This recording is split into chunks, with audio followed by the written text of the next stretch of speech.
Hello, BookTube. My name is Nathan, and this is a longer discussion on The Terror by Dan Simmons, which is a 2007 novel. So I've already posted a short review video of it. It's spoiler-free, and this one I'm getting into a fair bit of the contents of the book, so there are spoilers in that sense. Now, I have trouble when it comes to a book like this because I'm tempted to do a complete analysis of the book. I want to do that. I yearn to do that. And at the same time, I just don't have enough time to get into that. So I'm going to try here to just stick to a couple points of discussion. And these ideas are not fully worked through, but they're things that really interested me as I was reading the book. And I would love to get some feedback below and any thoughts that you might have on this.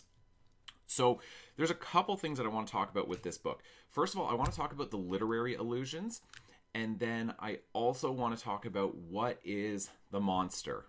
Why does he have this monster in the book? And I think that that's obviously an interesting idea, and that's really the conceit that so many people are fascinated by with The Terror.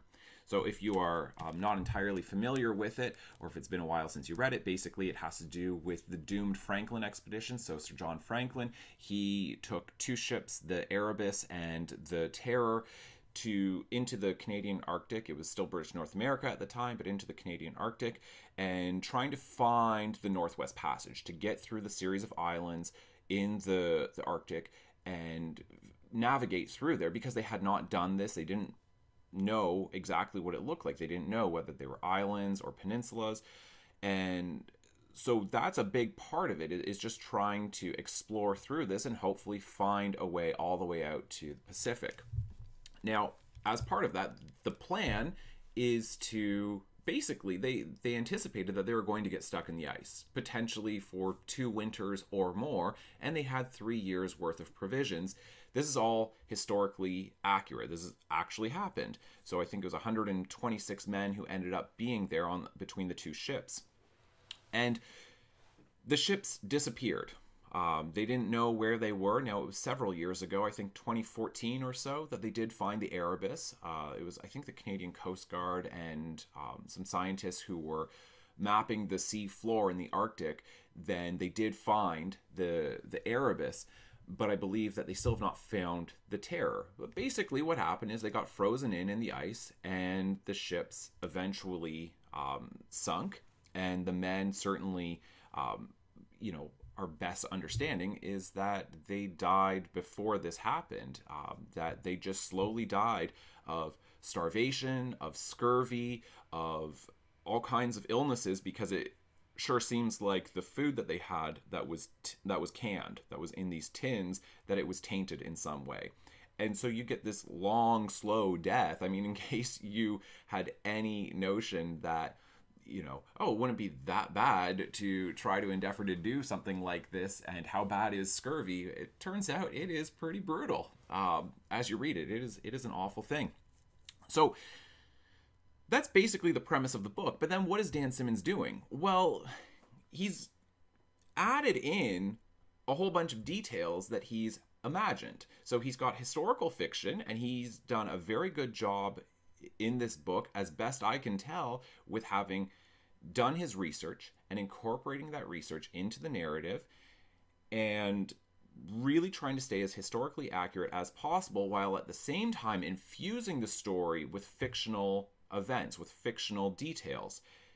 And that's a really interesting approach. So I've read The Abominable, where he did a similar thing in that. The Abominable was published a few years after The Terror, so he has an interest in doing this, and he does it very well.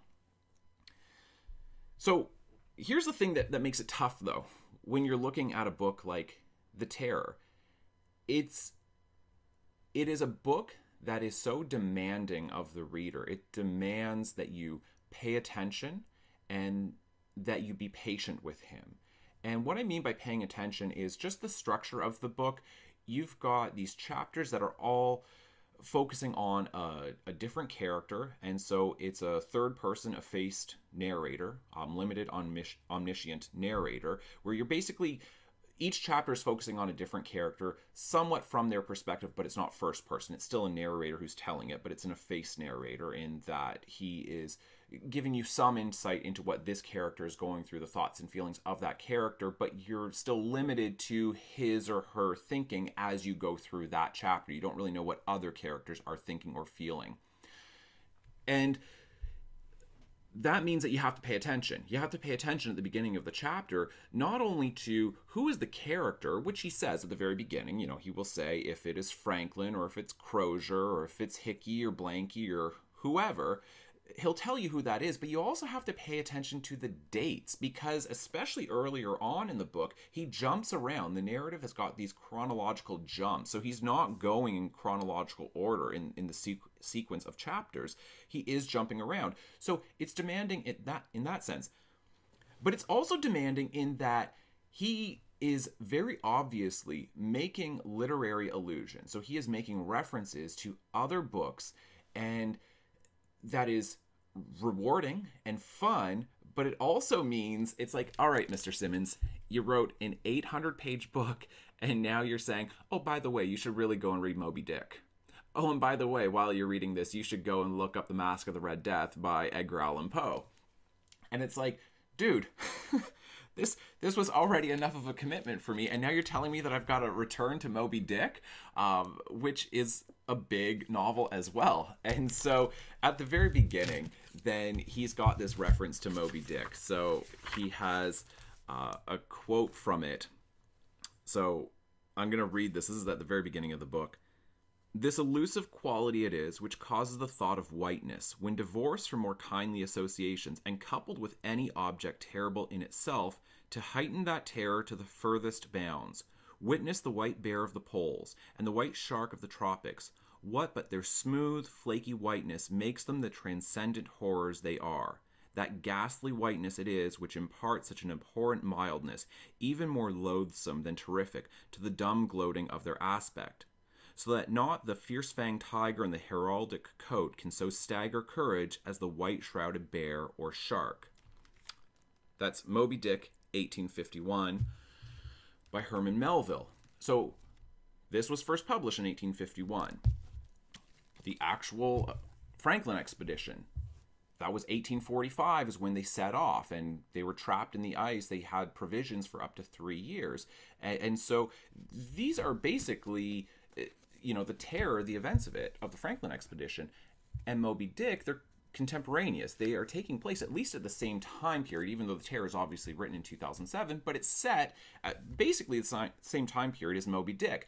Now, the thing that drives Captain Ahab in this, the thing that pushes him to pursue the white whale, you gotta understand that Dan Simmons, I think, is very obviously making connections between these two things, that it is the same impetus that drew the British to these discovery expeditions to try to find every single part of the world and to look at nature, and instead of being in awe of it, to look at it in a sense, for some of them, not all, to look at it with defiance, to say that you shall be conquered. We will figure out every one of your secrets. We have the ability to do this, and we will not let you exist in your state of wildness. But the problem, though, and this is certainly the whiteness of the whale and the whiteness of the monster and the terror and the whiteness of the Arctic itself, it is that terror of the absence of, it is a blank spot on the map. It is a void. And what do you do? Because the human mind hates having a void. The human mind hates having that unknown. And that's so much worse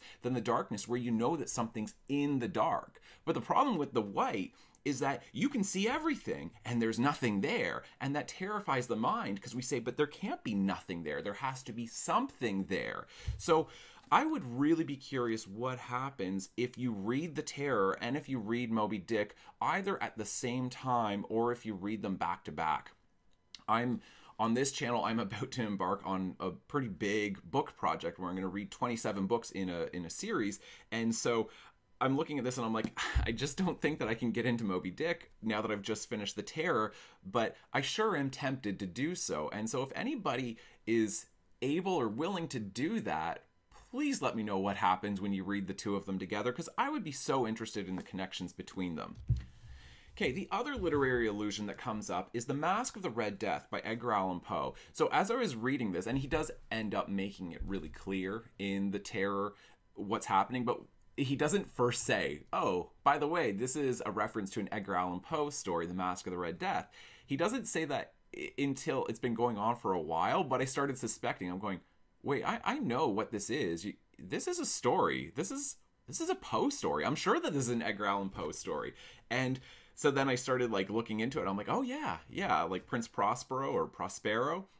I'm like, right, yeah, that's The Masque of the Red Death. So then I'm reading this and I'm going, all right. So I literally stopped reading The Terror and I went and read The Masque of the Red Death, which I'm not sure if I had read before, but it wasn't as daunting as Moby Dick. It's only 4 or 5 pages, so it's not like he's demanding a lot of you to go and read that. So I'm going to say something now that is maybe certainly controversial, but Dan Simmons told a better version of The Masque of the Red Death than Edgar Allan Poe did. And what I mean by that is that you've got the sailor, I forget the name of the sailor who does it in The Terror, but he sets up all of these different tents using the canvas from the sails, and then he colors them just like what you get in The Masque of the Red Death, where you've got all of these townspeople cloistered away in this abbey because there's this there's some kind of plague that's going on outside, and they're trying to survive. They're trying to just hold out as long as they can while everyone else is suffering and dying from this plague. Then they are there, and then in part to pass the time, then they've got it set up in there as this carnival setting where they go through a series of rooms that are differently colored, including one that's all black. And at the very end of it, then you get Death himself, who is in there and like he's touching people, and then you realize that it's like, oh no, the plague is inside the abbey with us. We're all gonna die. That we thought that we were safe by cloistering ourselves in here, but we're not safe. Instead, we've trapped ourselves inside with this thing, with death itself, or that death itself somehow found a way to worm its way inside the abbey where we thought that we were safe.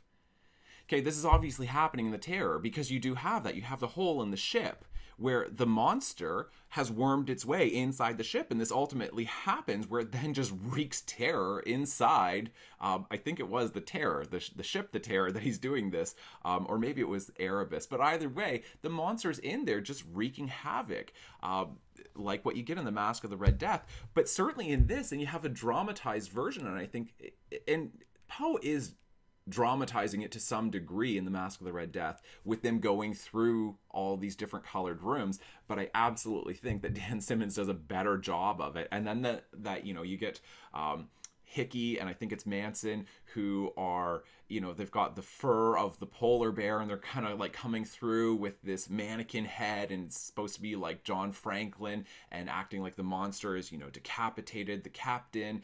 And, of course, Crozier is furious about this, and then ultimately the monster pops up and then just, destroys these guys throughout all of these different rooms. And then, it catches on fire, and it's incredible. It's one of the best scenes in the book. And then if you do read the original, if you read what he's referring to, then I think it's hard to say that Dan Simmons didn't do a better version of it. And that's not a knock on Edgar Allan Poe, because he's the one who originated it. Right. It's fun seeing those connections. Okay, so those are some of the literary allusions. So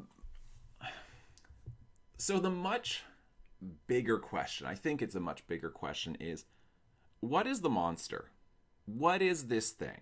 And beyond that, why does Simmons include this monster? Because he could have written this book without having that additional source of horror. So why did he do this? And I think that's really, for a lot of people as they read the book, I think that's the question. It's, what is the monster? And then he does give you an explanation, right? Towards the end of the book, then you find out that it is part of Inuit folklore, that it is this mythological, monstrous figure that does not want people living in the Arctic. It doesn't want people up there unless you have asked its permission to do so. And so the Inuit wisely have not inhabited these areas, aside from the ones who interact with the monster and appease it, and the ones who have cut out their tongues, like you have Lady Silence who does that. But I don't think that's it. I don't think that's entirely the explanation, because Dan Simmons didn't have to go there. He didn't have to include the Inuit legend, right? He could have just told the story of the doomed Franklin expedition and just explored what happens to these guys as they are stuck in the ice and they slowly start to realize they're not getting out, that summer is not coming, that when summer arrives, when the days of full sun return, that the leads are not going to open up, the ice is not going to open up, and they're going to be stuck, and the food itself is poisoning them, and they can't hunt the seals, and they're not going to get out. He could have just told that story, and it would have been bleak, and it would have been grim. But this is still a bleak and grim novel. Having a monster in there doesn't make it less bleak or less grim. So why does he do it? Well, let me try to work my way through this. So this is on page 189 of my edition, of the hardcover edition. So this is where Crozier's really looking at how brutal it is to live in the Arctic. So here are basically all the things that are already killing them. So it goes like this. The men knew. Crozier knew what they knew. They knew it was the devil out there on the ice, not some overgrown Arctic bear. Captain Francis Crozier did not disagree with the men's assessment, for all his pish-posh talk earlier that night over brandy with Captain Fitzjames, but he knew something that the men did not, namely that the devil trying to kill them up here in the Devil's Kingdom was not just the white-furred thing killing and eating them one by one, but everything here. The unrelenting cold, the squeezing ice, the electrical storms, the uncanny lack of seals and whales and birds and walruses and land animals, the endless encroachment of the pack ice, the bergs that plowed their way through the solid white sea, not even leaving a single ship's length lee of open water behind them. The sudden white earthquake eruption of pressure ridges, the dancing stars, the shoddily tinned cans of food now turned to poison, the summers that did not come, the leads that did not open, everything. The monster on the ice was just another manifestation of a devil that wanted them dead and that wanted them to suffer. Crozier took another drink. So, everything in the Arctic is trying to kill them. Everything. But here's the interesting thing, though, and I think this is what Crozier is realizing, and I think this is ultimately why Simmons includes the monster. It's that even with the world itself being at war with the survival, just the very survival of human beings, certainly in the Arctic, that's not enough for people. People want more than that. They want to attribute malice. They want to see malevolence where there's just indifference. They want to believe that there's something out to get them. They can't believe that it's just the cold indifference of the Canadian Arctic that's killing them. They don't want to think that it's like, well, that's just how it is. It's just ice, and it's just the cold, and it's just because of the tilt of the Earth's axis. All of those things are the reasons why we're dying here. Instead, human beings, they demand meaning. They cannot have it be meaningless. They have to fill in that void. They have to fill in that blank. And that is what they're doing with the monster. And that's what Crozier is saying. He's saying that the monster on the ice was just another manifestation of a devil that wanted them dead. That it is just another version of it, as if there weren't already enough. But then later on, when Crozier gets into his really interesting reading for a church service, his reading of the Book of Leviathan, then this is what he says. So he goes into this and he's basically saying human beings construct everything. We construct gods and demons everywhere. that it's all a construction. We're making them as we go along because we cannot handle the absence, that we have to attribute motive where there is no motive, because otherwise we go crazy.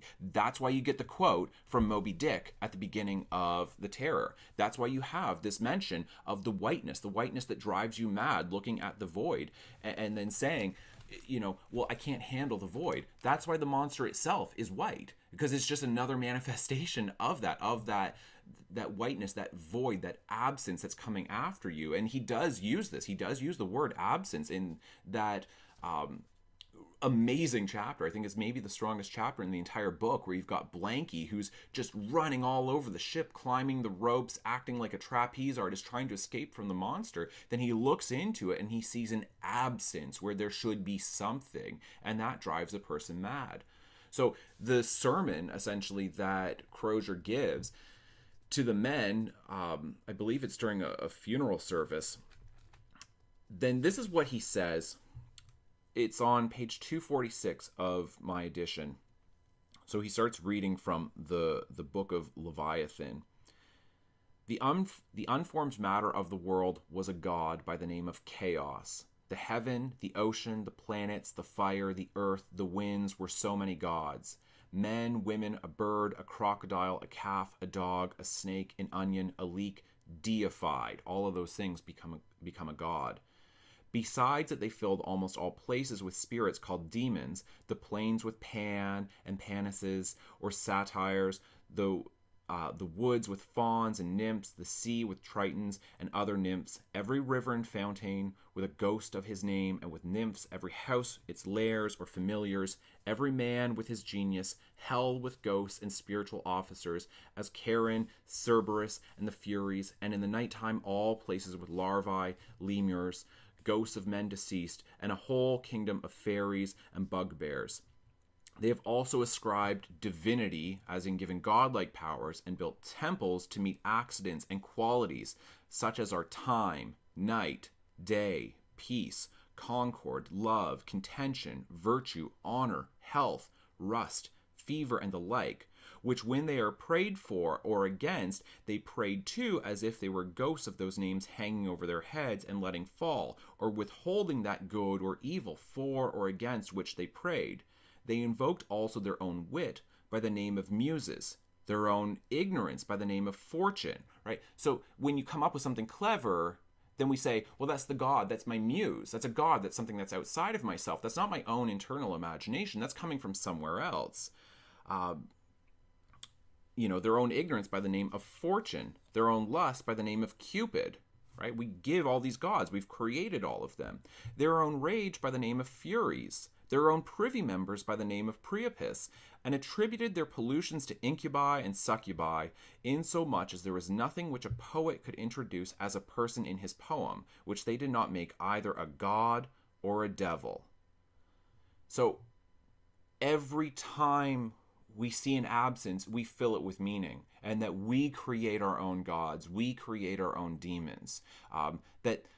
That's where you're getting that's why the sailors on the ships, they start wearing these totems of the bear, right? Thinking, because they're trying to construct this mythology around it. They're trying to explain what it is. And if we can just understand what it is and what it wants and how to appease it, then it'll leave us alone. Instead of just saying, it's nothing. It's nothing that wants us dead. And it's not even so much that it wants us dead. It's just that we can't survive in its presence, that we are going to be constantly in a struggle to survive, which is exactly what it's like being in the Arctic, living in the Arctic. This is later on in the book. This is page 651. I think it's it's Robert Thomas who's talking to Devoe, who says this. He says, "You'd think that one real monster would be enough for any Arctic expedition," said Robert Thomas. No one laughed. "It's all one real monster," Edward Couch said at last, "and not a new one to our race." "So what are you all suggesting?" Devoe asked after another spell of silence. "That we run from a 5-foot-tall demon cocker's mate and just head south with the boats tomorrow?" So they're talking about Hickey. They're saying that Hickey himself is a devil. I mean, it even says that at the top of the page, you're turning the Cocker's mate into a boogeyman, right? That you're looking at him, and certainly what he's doing is awful. And then Hickey himself, if you look at what happens to him later on, just before he dies, he literally starts believing, he is convinced himself that he himself is a god. He believes this, that he is a god, that he can resurrect the men who have followed him. He can bring them back to life, and he believes this right up until the point that he freezes to death, that the monster is there and, just about to kill him. And it's like he can't move because he's literally just frozen to death. But he continues to believe. He starts attributing godlike powers, divinity, to himself. And that's really what Crozier seems to believe. Not that Crozier believes in those things, but he believes that's what human beings do. And that's what the Book of Leviathan that he is, referencing. That's what it says. So then you do get into Crozier and what does he actually believe? Because we know what he thinks other people believe. Well, they all believe that we have to attribute godlike powers or evil powers to the demons that exist out there, that everything is part of this cosmic force. And he doesn't like this, right? He is insistent that the men on his ship do not do this, that they don't wear the totems, that they don't attribute this to something bigger than it just being a monster out on the ice, just some kind of, primitive and much bigger polar bear. That he believes this quite seriously, but he wants the other men to believe that too. He doesn't want them to think that it is something supernatural or beyond rational explanation. So then on page 735, then he says that he believes in nothing, right? Francis Rod and Moira Crozier believes in nothing. Or rather, if he believes in anything, it is in Hobbes's Leviathan. Life is solitary, poor, nasty, brutish, and short. Now, he ultimately, with the life that he builds with silence, he comes out of this nihilism, certainly this, I think you would call it atheism, right? That and pretty aggressive atheism, that it is not just that there is no God, it's that there's no goddesses, there are no demigods, there are no little gods, there's no demons. It's not just that there's no God and devil, it's that there's none of the other smaller variations of this either, that he doesn't believe in any of that stuff. And it seems like that's really what allows him to survive as long as he does, is that he doesn't buy into all of the stuff that the other men seem to buy into. Now, of course, he does with the life that he builds with silence. He realizes, okay, well, maybe one of those things isn't true. Maybe life doesn't have to be solitary. Maybe you can actually find friendship and companionship and build a family in this world, but it remains poor, nasty, brutish, and short. The last thing that I wanted to mention with this is what ends up happening when he becomes something else, when he realizes what Lady Silence is, or Silna, right, is her actual name. When he realizes how she communicates with this monster and how she's appeasing it and not trying to defeat it, right? Because you can't defeat it, but instead living in harmony with it, accepting the fact that it exists and that it is monstrous, but that doesn't mean that you have to just give up. It means that it is possible to still live in a world that is intent on killing you, but there is a way to survive. And the way to survive is to not believe in your own ability to conquer it, to be smarter than it, to have the technology that you can defeat it somehow. And I think that this happens all the time environmentally, where you look at natural disasters and it's like, what can you do against an earthquake? What can you do in the face of a tornado or a hurricane or a tsunami? I mean, genuinely, what can any individual human being do to safeguard yourself against that? And it's like, well, you can't stop it. So what do? You just accept that it exists and you try to mitigate against it. You try to accept that this will happen, and we just have to understand that and somehow safeguard ourselves against that. But the idea that we can just defeat it, that we can somehow become bigger than it, is certainly an exercise in pride and vanity. So at the very end, though, this is page 746, so it's like 20 pages from the end, when Crozier becomes this other person, when he begins this new life, where he gets his new name of Tiliratug.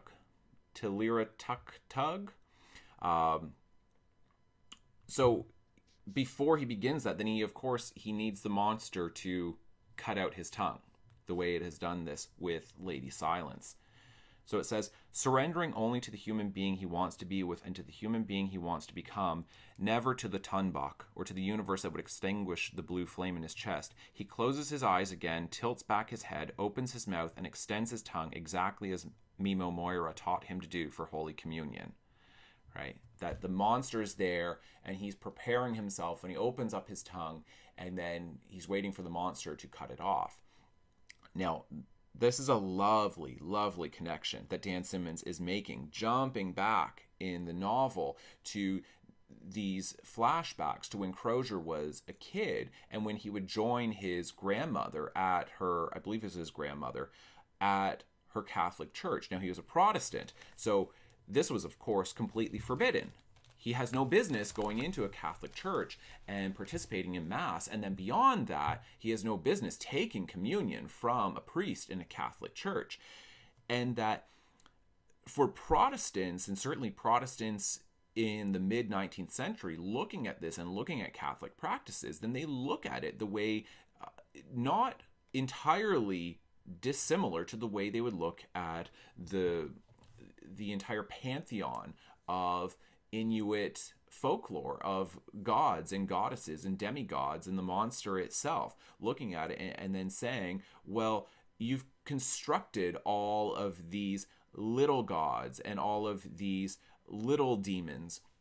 And that's, I think, now, I mean, I could be wrong, but as best I understand it, that seems to be the connection that Dan Simmons is making, that for Protestants, then they look at this, and Protestants would criticize the Catholic Church for saying that, you know, praying to the Virgin Mary, well, that's deifying her. That instead of treating her as just a human being who did give birth to Christ, that you've now turned her into a goddess of sorts, or praying to the saints instead of praying directly to God, and attributing these powers to the saints, that they have the ability to protect you or you know, guide you and to intervene in the world. The Protestants look at that and they're like, no, they can't do that. You've constructed all of these little gods and goddesses in doing that in your faith, and that's not okay. And so that's what he has, where he's doing this forbidden thing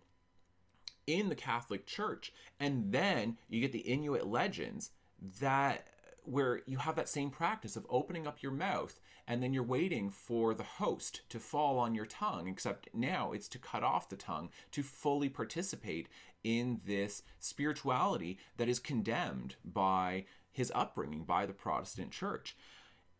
And so it's just really interesting that he gets there. I still haven't fully worked through that idea, but I know that it's a really lovely connection that Dan Simmons is making, and there's a lot going on. There's a lot of profundity, I think, with that. So that's not everything, but that's a fair bit. That's what I've really been thinking through as I've been reading The Terror. I know that there's plenty more that I could get into, but I feel like that's sufficient, at least for now. So if you have read the book, and if you have thoughts on this, please absolutely let me know in the comments below. Or if you've watched the TV series, which I have yet to do, and I will very likely be watching it and doing a podcast, Ignore the Bell podcast, with my brother, where we're going to talk about season 1 of The Terror, which is on AMC. I'm interested what the TV series does with this, because I'm really curious, like, is it actually going to incorporate all of these Inuit legends? Because a lot of that seems like it's going to be hard to incorporate into a TV series. But I think it'd be pretty interesting if it does happen. So if you've seen the TV series, then and you've got thoughts on this, then again, feel free to comment below. Okay, I hope you enjoyed this. Thanks so much for watching. Bye.